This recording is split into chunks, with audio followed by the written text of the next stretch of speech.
الله الرحمن الرحيم شهر رمضان الذي أنزل فيه القرآن هدى للناس وبينات من الهدى والفرقان ومن شهد منكم الشهر فليصمه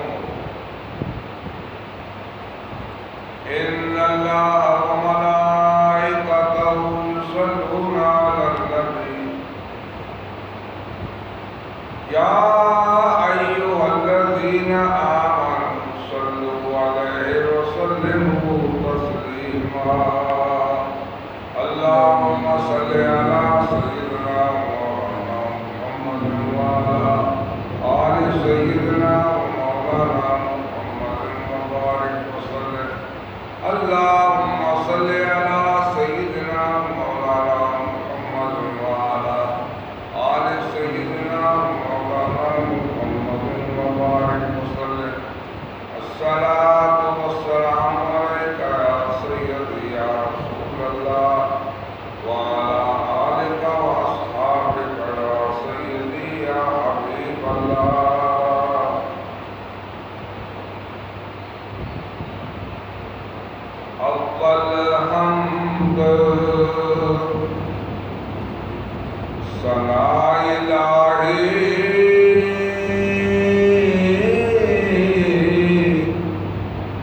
جو مالک ہر کا جس کا نام چکارن والا ہر میدان نہیں ہرتا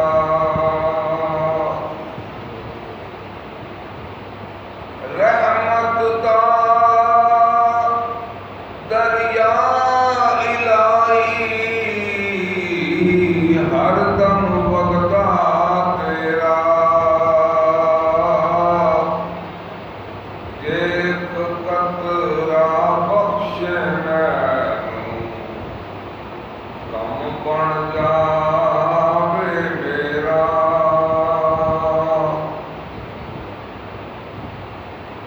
واہ کریم امت کا والی او حامی روزے حشر کا آپ یتیم یتیماتائی ہتھ سرے تے چلتا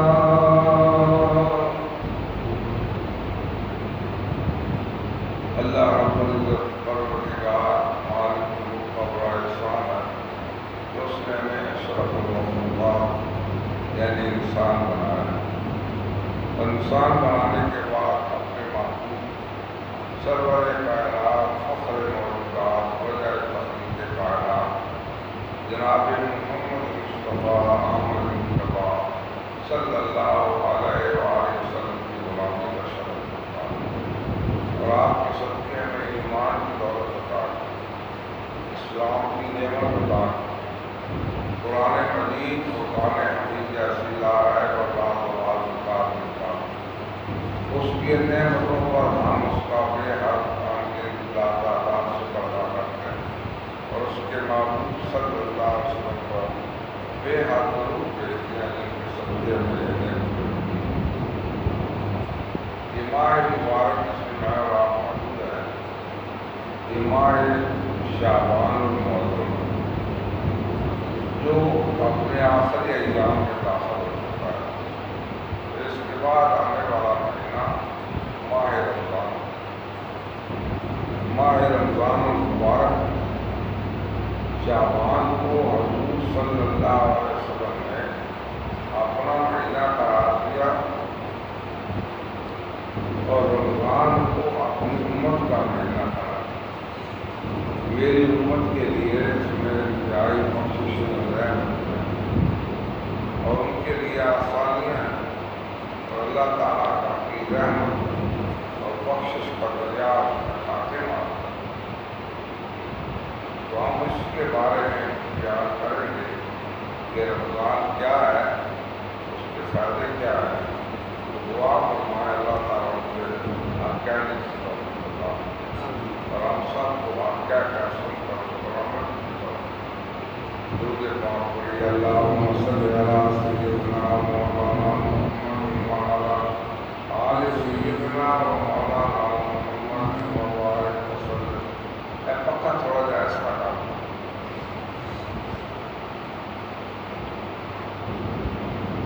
رمضان مبارک کا تعارف کراتے ہوئے اللہ تعالیٰ نے ارشاد فرمایا شہر رمضان، رمضان کا مہینہ، اس کا تعارف کرایا اللہ تعالیٰ نے۔ انزل فیہ القرآن، اس کا پہلا تعارف یہ ہے کہ اس میں قرآن اتارا ہے۔ کتنی بڑی عظمت ہے اس مہینے کی کہ اللہ تعالیٰ نے اپنا صحیفہ، اپنی آخری کتاب نسل انسانی کے لیے ضابطۂ حیات، جس سے بہتر کوئی کتاب نہیں ہو سکتی، وہ اس مہینے میں اتاری۔ دنیا میں اور بھی کتابیں آئیں، ان لوگوں نے پڑھی، ان کا دور گزر گیا۔ اب یہ آخری کتاب ہے، آخری دستور ہے۔ نسل انسانی کے ارتقاء کی وجہ سے جو صورتحال تھی اس کے مطابق قرآن پاک اتارا ہے، اور قیامت تک کے مسائل جو پیدا ہوں گے اس میں درج کریں۔ پہلا اس کا کیا ہے؟ انزل فیہ القرآن، قرآن کی آگے تشریح کرتا ہے۔ ہدی للناس، یہ نسل انسانی کے لیے ہدایت کا سبب۔ نسل انسانی کا کوئی فرد اگر اپنی زندگی، قبر اور آخرت کے لیے کوئی ہدایت دینا چاہے تو اس میں درج ہے۔ ہدی للناس، نسل انسانی کی رہنمائی کرتا ہے، فقط رہنمائی نہیں کرتا بلکہ ہدایت کی رہنمائی کر کر جہاں مقصود ہے وہاں تک پہنچا بھی دیتا ہے۔ ایک ہوتا ہے اراد و طریق، راستہ میں جانا، یہ سڑک کدھر جاتی ہے، یہ خان پور جاتا ہے، خان پور۔ دوسرا یہ ہے کہ ادھر بیٹھو جی میں آپ کو خان پور چھوڑ کر آیا۔ اس کو قرآن پاک صرف رہنمائی نہیں کرتا ہدایت کی، بلکہ ہدایت دے کر جو مقصود الہی ہے انسان کے لیے وہاں تک پہنچا۔ بل فرقان، اس نے حق اور باطل میں تفریق کر، حق کو الگ کر دیا، باطل کو الگ کر، ابو بکر کو الگ کر دیا، ابو جہل کو الگ کر، ابو لہب کو الگ کر دیا، عمر کو الگ کر۔ اس نے حق اور باطل کو، حق ماننے والوں کو اور باطل ماننے والوں کو الگ الگ کر دیا۔ اور فرمایا جو لوگوں یاد رکھو، من شاہد منکم الشہر، جسے زندگی میں یہ مہینہ آئے فلیصم، اسے چاہیے اس پورے مہینے کے روزے رکھیں۔ یہ قرآن پاک میں اللہ تعالیٰ نے اس ماہ رمضان کا تعارف کرایا۔ حدیث شریف میں آتا ہے حضور صلی اللہ علیہ وسلم نے شعبان کے آخری دن خطبہ دی، ایک ایسا مہینہ تمہارے پاس آ رہا ہے انتہائی برکتوں والا، انتہائی برکتوں والا مہینہ آ رہا ہے، یہ اللہ کا کرم ہے تمہارے پاس آ۔ جو لوگ اس مہینے کو پائیں گے بڑے خوش قسمت ہیں۔ جس کا پہلا عشرہ رحمت ہے، خدا کی رحمت برستی ہے، اور دوسرا عشرہ بخشش ہے، اللہ تعالیٰ اپنے بندوں کو بخش دیتا ہے، جو اس کی بارگاہ میں آئے اسے بخش دیتا ہے۔ اور تیسرا وہ عشرہ ہے کہ اگر کسی کو اعتبار نہ آئے، آپ دنیاوی زندگی میں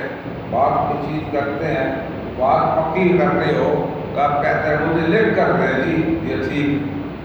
یہ پکی بات ہے۔ تو اللہ تعالیٰ فرماتا ہے میں لکھ کر دیتا ہوں کہ اس شخص نے اس نے رمضان پایا، اس کا احترام کیا، میں نے اسے جنت سے آزاد کر دیا ہے اور دوزخ کا وارث کر دیا۔ اتقم من النار، تیسرا عشرہ، یہ وہ مہینہ ایک اور حدیث میں آتا ہے رمضان کا مہینہ جب آتا ہے رمضان شریف میں جنت میں ایک ہوا چلتی آہستہ آہستہ حرامہ حرامہ چلتی جنت کی کھڑکیاں دروازے درخت جھومنے لگ جاتے گھنٹیاں بجنے لگتی سانس کی آواز پیدا ہوتی فرشتے حیران ہوتے ہیں اللہ یہ کیا رب فرماتا ہے تم ایسا کرو جنت کی مزید آرائش کرو اس سے مزید مزین کرو اسے اور زیادہ خوبصورت بنا دو عرض کرتے ہیں اے اللہ قیامت آ گئی ہے اسے اور لوگ آنے والے ہیں اسے اور زیادہ خوبصورت بنا دیں رب فرماتا ہے نہیں ابھی قیامت تو نہیں آئی میرے محبوب کی امت پر رمضان کا مہینہ آ گیا میرے محبوب کی امت پر رمضان کا مہینہ آ گیا ہے اس لیے جنت کو مزید آراستہ ہے تو رمضان کے مہینے میں پہلی بات یہ ہوتی ہے کیا کہ جنت کو آراستہ کرتے ہیں پھر کیا ہوتا ہے پھر دوسرا حکم ہوتا ہے اللہ تعالیٰ نے آراستہ کر دیا یہ اور زیادہ آراستہ اچھا ایسے کرو اس کے 7 دروازے کھول 8 دروازے کھول اب یہ بند نہیں کر رہے اب یہ پورا مہینہ کھلے رہے اور دونوں والوں کو حکم ہوتا ہے کہ تم 8 کے 8 دروازے دوزخ کے جو ہے وہ بند کر یہ رمضان ہے جنت کے سارے دروازے کھول دیے جاتے ہیں اور دوزخ کے سارے دروازے بند کر دیے مطلب کیا ہے کہ اس میں نیکی کرنے والے کو اللہ تعالیٰ جنت نصیب کرتا ہے اور خطا کرنے والوں کو معاف کر دیتا ہے جنت میں نہیں جانے دیتا اس کے خطاؤں کو معاف کرتا ہے اب یہ اس پر ہے کہ اللہ پر کتنا بھروسہ کرتا ہے اپنی زندگی کیسے گزارتا تو رمضان شریف کا ایک کیا فائدہ ہوا وہ جنت کو آراستہ کر دیا گیا جنت کے دروازے کھول دیے گئے جنت کے دروازے بند کر دیے گئے اور حکم ہوا میرے محبوب کی امت پر ماہ رمضان آ گیا ہے سارے دروازے کھول آپ نے فرمایا اس کے اور بھی فائدے اس کا ایک فائدہ یہ ہے کہ ماہ رمضان میں جو شخص نفل پڑھتا ہے جو شخص نفل پڑھتا ہے اسے فرض کا ثواب ہوتا ہے جو نفل پڑھتا ہے اسے فرض کا ثواب اور جو فرض تک پڑھتا ہے اسے 70 فرضوں کا ثواب ہوتا ہے اس کی نیکی کو بڑھا دیا جاتا ہے اتنا بڑھا دیا جاتا ہے کہ اس کا وہ شمار نہیں کر سکتا میں انزل فیہ القرآن اس کا قرآن پاک کے ساتھ ایک خاص تعلق ہے رمضان اور قرآن آپس میں ساتھ ساتھ ہیں شہر رمضان رمضان کا مہینہ کون سا الذی انزل فیہ القرآن وہ مہینہ جس میں قرآن کا ہے رمضان اور قرآن کا آپس میں چولی دامن کا ساتھ آپ کپڑے پہنے ہوئے ہیں نا آپ کپڑے کے ساتھ گردن بھی ہے اور دامن بھی ہے اور ساتھ ہے ایسے ہی رمضان کے ساتھ قرآن کا تعلق رمضان کے ساتھ قرآن کا تعلق آدمی مر کر قبر میں پہنچتا ہے اور فرشتے آ جاتے ہیں اسے اٹھا کر بٹھا دیتے ہیں اور اس سے سوال کرتے ہیں مر رب ہوگا تیرا پروردگار کون ہے ایک نور چمکتا ہے سر کی طرف سے قبر روشن ہو جاتی ہے وہ کہتا ہے نور اس سے نہ پوچھو مجھ سے پوچھو میں جواب وہ اس نور سے پوچھتے ہیں تو کون ہے کہتا ہے میں قرآن ہوں میں قرآن کا نور ہوں میں اس قرآن کا نور ہوں جسے یہ تلاوت کیا کرتا ہوں پھر پوچھتے ہیں ماں دینوں کا پھر ایک اور نور چمکتا ہے پاؤں کی طرف پھر قبر روشن ہو جاتی ہے کہتا ہے اس سے نہ پوچھو مجھ سے پوچھو میں جواب دیتا ہوں کہ کون ہے اس کا دین کیا ہے پوچھتے ہیں تو کون ہے وہ کہتا ہے میں رمضان جس کا یہ احترام کیا کرتا ہے فرشتے سمجھ جاتے ہیں یہ وہ شخص ہے جس کا اللہ پر ایمان تھا، اللہ کے رسول پر، قیامت پر، قرآن پڑھتا تھا، رمضان کا احترام کرتا تھا، اور کہتے ہیں نام کرامت العروس، اب تو سو جا جیسے دلہن سوتی ہے، یہ روشنی قیامت تک تیری قبر میں رہے۔ قرآن کی اور رمضان کی روشنی قیامت تک تیری قبر میں۔ کیا فرمایا؟ شہر رمضان الذی انزل فیہ، رمضان کا مہینہ وہ ہے جس میں قرآن پاک اترا، اس لیے قرآن پاک کی تلاوت اس میں زیادہ کی جاتی ہے۔ خود حضور سرور کائنات اکثر اس میں تلاوت، آپ حیران ہو،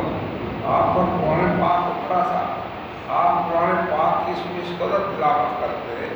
اس قدر تلاوت کرتے، اور لوگوں کو بھی تلاوت کا حکم دے، لوگ اس میں کثرت سے تلاوت کرتے، حتیٰ کہ سدرۃ المنتہا کا عباسی جبریل بھی نیچے آ کر سرکار کی بارگاہ میں عرض کرتا، کیا حکم ہے؟ آپ مت ادھر آؤ، بیٹھ جاؤ، میرے پاس بیٹھو، میں قرآن پڑھتا ہوں اور تم سنو، اور پھر تم پڑھو میں سنوں گا۔ سبحان اللہ۔ آ گیا، اس طرح کرو، میرے سامنے بیٹھ جاؤ، میں قرآن پڑھتا ہوں اور تم سنو، اور پھر تم پڑھنا میں سنوں گا۔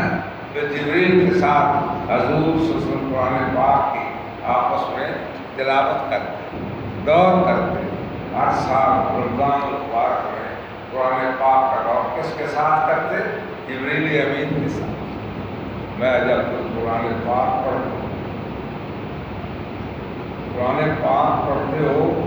تو اللہ کی نورانی مخلوق آسمانوں سے اتر کر تمہارے پاس آ کر کھڑی، تمہیں گھیرے میں لے لیتی ہے، تم پڑھتے رہتے ہو، وہ سنتی رہتی ہے، تمہارے ارد گرد رہتی ہے، وہ اپنے پروں سے تمہیں ہوا دیتی ہے، تمہیں سکینہ آتا ہے، تسکین خاطر ہوتی ہے، تم واپس سے پڑھتے رہتے ہو، اور اللہ کے فرشتے سنتے رہتے ہیں، اور سن کر جب واپس جاتے ہیں تو خدا کی بارگاہ میں کہتے ہیں، خدا پوچھتا ہے کدھر گئے تھے؟ تو کہتے ہیں اللہ ہم زمین پر گئے تھے، زمین پر جا کر مسجد علی رضا میں چلے گئے، اور وہاں دیکھا کچھ تیرے بندے تلاوت قرآن پاک کر رہے تھے۔ ان قرآن الفجر کان مشہودا، رب فرماتا ہے جب تم صبح قرآن کھولتے ہو میری نورانی مخلوق تمہارے پاس ہوتی ہے، گواہی کے لیے موجود ہوتی ہے، تو میری بارگاہ میں آ کر تمہاری حاضری لگواتی ہے، کہتی ہے کہ تیرے بندے تیرا قرآن پڑھ رہے تھے۔ میں کہتا ہوں تم گواہ ہو جاؤ، میں نے ان کو بخش دیا ہے، انہوں نے جو جو دعا کی ہے میں نے قبول کر انزل فیہ القرآن۔ یہ رمضان کے ساتھ قرآن کا تعلق، قرآن جب پڑھا جاتا ہے تو فرشتے نازل ہوتے ہیں، گھیرے میں لے لیتے ہیں، اور اس پڑھنے والے کی حاضری خدا کی بارگاہ میں رکھواتے ہیں۔ حضرت امام احمد بن حنبل رحمۃ اللہ علیہ فرماتے ہیں مجھے اللہ تعالیٰ کی زیارت ہوئی 99 مرتبہ زیارت، لیکن کیفیت ایسی ہوتی ہے کہ بات نہ ہو سکتی۔ میں نے سوچا اب زیارت ہوئی تو میں اللہ سے پوچھوں گا کہ اللہ تیری رضا کس طرح حاصل ہو سکتی، کون سا عمل ہے جس سے تو راضی ہو جاتا ہے؟ پھر کہتے ہیں مجھے پھر زیارت کی، مجھے بات یاد تھی، میں نے خدا کی بارگاہ میں عرض کی، ابھی عرض نہیں کی کہ رب نے فرمایا احمد تو یہ پوچھنا چاہتا ہے کہ میں راضی بندے سے کیسے ہوتا ہوں؟ میں نے عرض کیا اللہ بالکل ٹھیک، میں یہ پوچھنا چاہتا ہوں کہ تو آپ راضی کس طرح ہو جاتے ہیں؟ میں احمد جب میرا بندہ قرآن پڑھتا ہے میں اس سے راضی رہتا ہوں۔ میں سوچ رہا تھا کہ شاید اس کا اتنا آسان نسخہ تو نہیں، کیا وہ سمجھ کر پڑے، اس کے معنی پر غور کرے، تو رب نے فرمایا شاید تو یہ پوچھنا چاہتا ہے، معنی پر غور کرے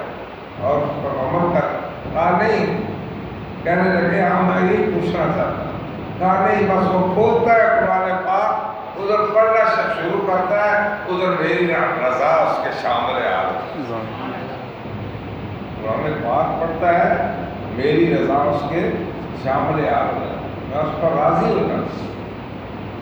تو رمضان مبارک آ گیا ہے، اس کا اول کیا ہے؟ رحمت۔ اس کا درمیان کیا ہے؟ بخشش ہے، اور آخر کیا ہے؟ عتق من النار، اللہ تعالیٰ دوزخ سے آزادی کا سرٹیفکیٹ عطا کرتا ہے۔ جا میں مجھے دوزخ سے آزاد کر، اور ہمیں کیا کرنا ہے؟ اس کا احترام کرنا ہے، اس کا احترام کرنا ہے، اور کثرت سے عبادات کرنا ہے، کثرت سے عبادات کرنا ہے۔ پہلی بات یہ ہے کہ اس میں کلمہ شریف کا ذکر زیادہ ہے، لا الہ الا اللہ، لا الہ الا اللہ، تھوڑی دیر پر محمد ہو۔ اور دوسرا استغفار کی جائے، استغفار کی جائے اس مہینے، اس پہلے اشر کلمہ شریف کا ذکر اور استغفار کی جائے۔ اور تیسری بات کیا ہے؟ اللہ سے جنت کا سوال کیا جائے، جنت کا سوال کیا جائے۔ اور چوتھی بات کیا ہے؟ اس سے دعا کی جائے کہ اللہ ہمیں بھی دوزخ سے آزادی عطا، ہمیں بھی دوزخ سے آزادی عطا۔ یہ ماہ رمضان ہے، اس میں دعائیں قبول ہوتی ہیں، جو دعا کرتا ہے آدمی اللہ تعالیٰ سے قبول فرماتا ہے۔ ماہ رمضان میں عمل اتنے بڑھ جاتے ہیں کہ اس پر عمل کرنے والے کو اللہ تعالیٰ اس قدر نیکیاں عطا کرتا ہے جس کا شمار نہیں سکتا۔ ومن شاہد منکم الشہر فلیصم، اسی زندگی میں یہ مہینہ آئے اسے چاہیے کہ وہ روزہ رکھے۔ وہ کیا اس کا مطلب کیا ہے؟ کہ پورے رمضان شریف کے روزے رکھنا فرض ہے۔ ارکان اسلام میں سے یہ ایک رکن ہے، کلمہ، نماز اور روزہ، حج اور زکوٰۃ، یہ 5 ارکان اسلام کے جو ہیں ان میں ایک رکن ہے روزہ رکھنا۔ روزہ نہ رکھنا گناہ ہے، اور انکار کرنا انسان کو دائرہ اسلام سے خارج کرنا۔ تو روزہ رکھنا اللہ تعالیٰ من شاہد منکم الشہر، جس کی زندگی میں یہ مہینہ آئے فلیصم، اسے چاہیے کہ روزہ رکھے۔ جو رمضان کا احترام کرتا ہے اللہ اس کا رسول اس سے خوش ہے، اور جو نہیں کرتا اس سے ناراض ہے۔ حضور سرور کائنات صلی اللہ علیہ وسلم مسجد میں تشریف لایا، ممبر پڑا تھا، آپ نے ممبر کی ایک سیڑھی پر پاؤں رکھا، میں آمین، پھر دوسری پر سر پر پاؤں رکھا، میں آمین، پھر تیسری پر پاؤں رکھا، میں آمین۔ صحابہ کرام نے پوچھا یا رسول اللہ اس کا کیا مطلب ہے؟ آپ بار بار آمین کہہ رہے ہیں۔ میں ابھی میرے پاس جبریل امین آئے تھے، ابھی میرے پاس جبریل امین آئے اور انہوں نے مجھے کہا کہ تباہ ہو جائے وہ شخص، تباہ ہو جائے وہ شخص، اس شخص کے لیے ہلاکت ہے جس سے والدین میں سے ایک بھی زندگی میں ملا ہو کہ اس کی خدمت کرے اور اس نے خدمت نہ کی ہو، ایسا شخص ہلاک ہو جائے۔ والدین کی خدمت اس نے کیوں نہیں کی؟ میں نے کہا بالکل ٹھیک کہہ رہے ہیں، ایسا شخص کہ والدین کی خدمت نہیں کرتا اس کے لیے کوئی رحمت نہیں ہے، کوئی اچھی بات نہیں۔ تو والدین کی خدمت اللہ تعالیٰ نے ضروری کہا، وبالوالدین احسانا، والدین کے ساتھ حسن سلوک، واخفض لہما جناح الذل من الرحمۃ، اپنی رحمت کے پر ان کے نیچے بچھا، ولا تقل لهما اف، ان کے سامنے اف تک نہ کہو، وقل لهما قولا کریما، یہ نہیں کہ وہ نہ کہنا کہ گھر سے تو بات ہے، نہیں، ان سے بات بھی کرو، اچھی بات کرو، ایسی بات کرو کہ ان کا دل خوش ہو، ان کا دل خوش ہو جائے۔ جس کو شخص والدین کی قدر نہیں کرتا، خدمت نہیں کرتا، جبریل امین نے مجھے کہا وہ شخص ہلاک ہو جائے، میں نے کہا بالکل ٹھیک ہے، اسے ہلاک ہونا چاہیے۔ کہ دوسری سیڑھی پر میں نے کھڑا ہوا تھا، جبریل امین نے مجھے کہا یا رسول اللہ وہ شخص بھی ہلاک ہونے کے قابل ہے، وہ شخص بھی ہلاک ہونے کے قابل ہے جس کی زندگی میں خواہ ایک ہی دفعہ ماہ رمضان آیا ہو، خواہ ایک ہی دفعہ ماہ رمضان آیا ہو اور اس نے اس کی قدر نہ کی ہو اور اپنے لیے بخشش کا سامان نہ کیا ہو، جبکہ اس کی رحمت اور بخشش کا دریا کھاٹے مار رہا ہے، دن رات بہ رہا ہے، اس کی کوئی تخصیص نہیں ہے، ہر وقت وہ بخشنا چاہتا ہے اور یہ غافل سویا ہوا ہے، رمضان کا احترام نہیں کرتا، وہ ہلاک ہو جائے۔ میں نے کہا تم ٹھیک کہتے ہو، اسے ہلاک ہی ہونا چاہیے، اتنی رحمتوں بخششوں والا مہینہ اس کے پاس آیا ہے اور یہ غفلت پہ گزار گویا رمضان المبارک کی کا احترام یہ ہے، اس میں جو چیزیں اللہ تعالیٰ نے ضروری قرار دی ہیں انہیں بھی کرے، وہ جو نوافل ہے انہیں بھی ادا کرے، دن کو روزہ رکھے، رات کو تراویح پڑھے، جب اس کی نیند اور اس کا کھانا اس روزے کی وجہ سے ختم ہو جاتا ہے تو انوار الہی اس پر برستے ہیں۔ اور پھر تیسری دفعہ مشورہ امین کا ہاں پھر جبریل امین نے کہا وہ شخص بھی ہلاک ہو جاتا ہے، وہ شخص بھی ہلاک ہو جائے جس کے پاس آپ کا نام نامی اسم گرامی محمد لیا جائے اور وہ آپ پر درود نہ پڑے، جس کے سامنے آپ کا نام نامی اسم گرامی محمد صلی اللہ علیہ وسلم لیا جائے اور وہ آپ پر درود نہ پڑے، وہ شخص بھی ہلاکت کے قابل ہے۔ میں نے کہا ہاں ٹھیک کہتے ہیں۔ وہ دور کیا تھا؟ پوری دنیا میں استحصالی نظام تھا، جس کی لاٹھی اس کی بھینس تھی، اندھیرا تھا، کوئی روشنی نہ تھی، روشنیاں سب گل تھی، کوئی قانون کوئی ضابطہ نہیں تھا، ضابطہ ایک ہی تھا، شیر جنگل کا بادشاہ تھا، کسی کے کوئی حقوق نہیں تھے۔ اس وقت میرے آقا نے دنیا کو جو پیغام دیا، اتر کر حرا سے سوئے قوم آیا اور ایک نسخہ کیمیا ساتھ مسے خام کو جس نے کندن بنایا، کھرا اور پوٹا الگ کر دکھایا، رہا ڈرنا بیڑے کو موجے بلا کا اور ادھر سے ادھر پھر گیا رخا، نہ کوئی ماں کے حقوق سے، سوتیلی ماں سے لوگ شادی کرتے اپنی چوتیلی ماں کو منڈی میں لا کر بیچ دیا کرتے، بیٹیوں کو زندہ درگور کر دیا کرتے، جس سے کوئی نفع نہ ہوتا، اس سے لڑائی کو 1-2 دن نہ ہوتی، مہینہ 2 دن نہ ہوتی، سال 2 سال نہ ہوتی، سینکڑوں سالوں تک لڑائی ہوتی ہے، لوگ قیمتی لوگ جانے دے دیتے اور بغیر کسی مقصد کے جانے دیتے، لڑائی رہتی، ہر وقت لڑائی لڑتے رہتے۔ اس اندھیرے دور میں سرکار دو عالم صلی اللہ علیہ وسلم نے کیسا ان کا قانون، وہ اللہ کا گھر، وہ اللہ کا گھر جسے سیدنا ابراہیم علیہ السلام نے فقط اللہ کی عبادت کے لیے بنایا، اور اللہ نے کیا حکم کیا تھا؟ وَطَاهِرْ بَيْتِيَ لِلطَّائِفِينَ وَالْعَاكِفِينَ وَالرُّكَّعِ السُّجُودِ۔ تم دونوں سنو بھائی، ابراہیم اور اسماعیل، اسے پاک کرو، جو یہاں اعتکاف کرنا چاہے، جو طواف کرنا چاہے، جو نمازیں پڑھنا چاہے،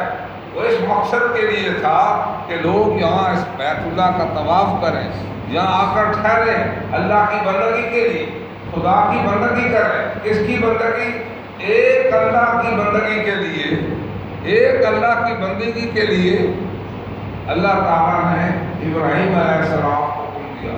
اس ایک اللہ کی بندگی کے گھر کے لیے 360 بت انہوں نے لا کر رکھا۔ خدا کی کیا بندگی ہے؟ خدا کا بھی نام کبھی کبھی لے لیتے، لیکن بندگی کسی بتوں کی۔ اور میرے آقا تشریف لائے اور کہا یہ کیا کر رہے ہیں؟ یہ اصنام کیا ہے؟ یہ بت کیا ہے؟ یہ تمہیں کیا فائدہ دیتے ہیں؟ آسمان اور زمین تو میرے رب نے بنایا، انہوں نے کیا بنایا؟ یہ درخت تو میرے رب نے اگایا ہے، انہوں نے کچھ اگایا تو مجھے بتاؤ، کائنات کا نظام تو میرا رب چلا رہا ہے، یہ کون سا نظام چلا رہا ہے؟ اور خدا کے بندو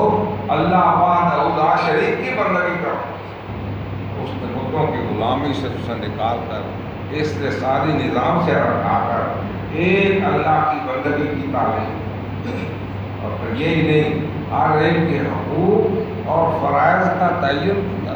کہا یہ ماں ہے، اسے دیکھو ماں ہے تمہاری، اس کا احترام کرو، سنو تم کیا جانو ماں کیا ہوتی ہے، میں بتاتا ہوں ماں کیا ہے۔ ماں وہ ہے جس کے قدموں کے نیچے جنت ہے، جس کے قدموں کے نیچے جنت ہے، اور بیٹیوں کا تو نام ہی لینے کے لیے کوئی تیار ہے، زندہ درگور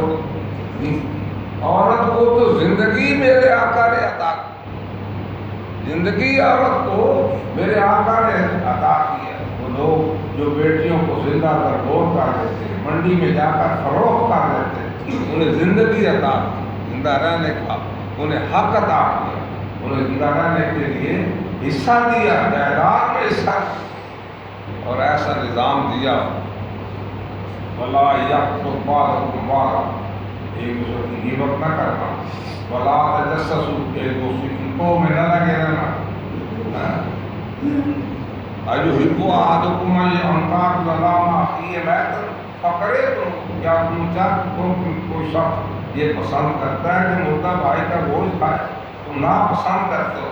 ایسے ہی میں تمہیں بتا رہا ہوں، کسی کے پیٹ کے پیچھے اس کی برائی نہ کرو، کسی پر بہتان نہ لگاؤ، ایک دوسرے کے ساتھ مل جل کر رہو، تمہارے حقوق بھی ہیں، فرائض بھی،